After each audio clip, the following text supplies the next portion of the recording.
आज मैं आपका प्रवचन सुन रहा था, मैं आया तो मैं आपके प्रवचन सुनता रहता हूँ, बहुत अच्छा लगता है और उससे मुझे बड़ा इंस्पिरेशन भी मिलता है। आज लेकिन सर मेरा कुछ पता नहीं, सौभाग्यता दुर्भाग्यता, आज आपने 1 घंटा नरक पे ही बोला। तो मैं बैठा हुआ था तो मैं सोच रहा था कि आज मेरा कौन सा दिन था कि मैं आया और महाराज जी नरक पे ही बोल रहे हैं। असल बात क्या है कि क्रम चल रहा है। अभी कल तक चला था अन्य लोगों का नीचे के, और फिर परसों चला था ऊपर के लोगों का, और आज प्रश्न हुआ नर्क का। तो नर्क का चल रहा था, और उसे दुर्भाग्य न समझ के अपने को ये देखना है कि हम में वो आचरण तो नहीं जिससे नर्क जाते हैं। तो एक उसी में एक सवाल मेरे मन में आ गया था, वहीं बैठे बैठे आया था। महाराज जी अगर आपकी आज्ञा हो तो पूछूं मैं। सवाल ये था कि आप ये कहते हो कि जैसे किसी ने कहा कि मुझे कष्ट है, तो आप कहते हो कि ये पूर्व जन्म के कारण है, आप इस जन्म में अपना नाम जपिए तो ठीक हो जाएगा। यही होता है मूल, मैंने जो सुना है। लेकिन जो नरक वाली बात सुनी तब एक कंफ्यूजन ये हुआ कि मृत्यु के बाद अगर हम नरक जा ही रहे हैं और वहां पर हमको वो यातनाएं दी ही जा रही हैं, तो इसका मतलब है कि हमको तो दंड मिल ही रहा है। नहीं, अगर नाम जप करते हो तो नहीं, उसके आगे आप सुनना जी। अगर आज का सुना है, अगर आप कल कृपा करके रुको, तो परीक्षित जी यही प्रश्न करते हैं कि किसी न किसी व्यक्ति से शुभ और अशुभ कर्म बनी जाता है परमहंस जी से, तो क्या सबको नरक जाना पड़ता है? तो उनका नहीं, जो यहां अपने कर्म का प्रायश्चित कर लेता है। जैसे हम कहते हैं कि नाम जप करो, जैसे कोई कहता है हमसे बहुत पाप हो गए, अब मुझे बचा लो, तो हम कहते हैं भगवान की शरण में आओ और नाम जप करो, ये सब नष्ट हो जाएगा।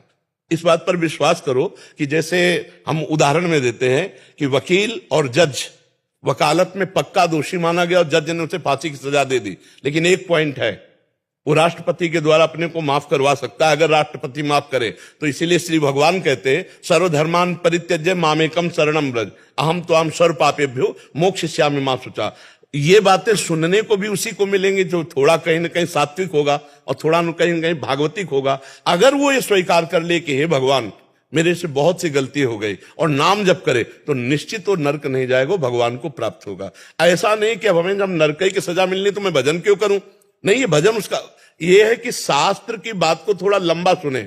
अब जैसे कल सुनोगे आप, तो परीक्षित का इसी के आगे प्रश्न है नरकों के बाद, तो उससे बचे कैसे? तो उसमें अजामिल का उदाहरण देते हो कि जीवन भर वैश्यागमन किया और अंतिम समय अपने पुत्र के बहाने नाम पुकारा नारायण, तो भगवान के पार्षद आ गए और यमदूतों के पास काट दी और उसे परम पद मिला। आप समझ पा रहे? तो महाराज जी तब तो एक चीज तो ठीक होगी, कम से कम अगला सवाल जो मैंने आपसे पूछा वो परीक्षित जी का भी अगला सवाल था जी। तो एक संयोग का सवाल मैं सही ट्रैक पे हूँ। हाँ बिल्कुल, परीक्षित जी का सवाल पूछ रहा हूँ तो सही ट्रैक पे हूँ। अच्छा, परीक्षित का मतलब समझते हो? वो चक्रवर्ती राजा है, वो प्रजा के कोई भी संशय को वो अपने में लाकर पूछ रहे कि आगे आप परमहंस बोल रहे हो, आगे कोई प्रजा हमारी प्रश्न करे तो हम उस प्रश्न को पहले करके आप जैसे महापुरुष से उत्तर निकलवा लेते हैं। तो वो पहले से ही लिखा हुआ है, जैसे आपके मन में प्रश्न आया ना, ऐसे परीक्षित जी ने प्रश्न किया। तो अच्छा, कहीं ना कहीं आप भगवान के हो, कहीं ना कहीं धर्म का आश्रय लिए हो, नहीं यहाँ काहे को आते, तो आपकी भी गति चलेगी तो धर्म की तरफ ही, ऐसा तो नहीं कि अधर्म की तरफ चलेगी।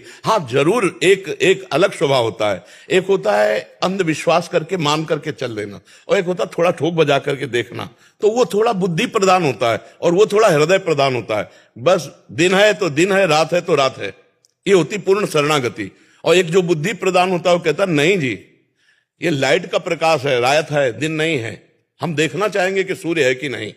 और एक होता है कि भगवान आपने कह दिया, उसे शरणागति कहते हैं। शायद अभी बुद्धि के हिसाब से थोड़ा ज्यादा चल रहा हूँ, हो सकता है कि वो शरणा वाली आ जाओगे। वो जब फिसलेगी बुद्धि ना तो शरण में आ जाएगी, क्योंकि धर्म में है। अधर्ममय बुद्धि तो अधर्म की तरफ भागती, धर्ममय फिसलेगी तो भगवान ही धर्म स्वरूप है, वो भगवान संभाल लेते। आपको सुनते रहते हैं तो बहुत जिज्ञासा। पहले इस बात का समाधान पाइए। आपने पूछा कि पूर्व जन्म का जो कर्म है वो आप कहते हो नाम जप करो तो नष्ट, आपको समाधान है इस बात का? समझा दिया सर। हाँ, इसको और समझना है कि जैसे बालक जो है माँ के गर्भ से निकलता है, उसकी एक आंख खराब होती है। क्यों खराब होती है? सबको 2 आंख दी, उसकी एक आंख, तो पूर्व में उसका कोई कर्म है ना। बालक गर्भ से ही बीमार पैदा होता है, या एक धनी के यहाँ पैदा होता है या एक गरीब के यहां, तो हम इससे शास्त्रीय पद्धति से देख सकते हैं कि पूर्व कर्मानुसार इसको संयोग मिल रहा है। क्योंकि जैसे अब आप कोई कर्म करो, दंड मिले, तब तो माना जाएगा ना कि आपने कर्म किया, दंड दिया। वो कर्म लायक ही नहीं हो, दंड उसको मिल गया, इसका मतलब कपड़ा बदला है। लेकिन जो इसको पहनने वाला है वो पूर्व से बहुत कर्म किए हुए है, उसको दंड मिल रहा है।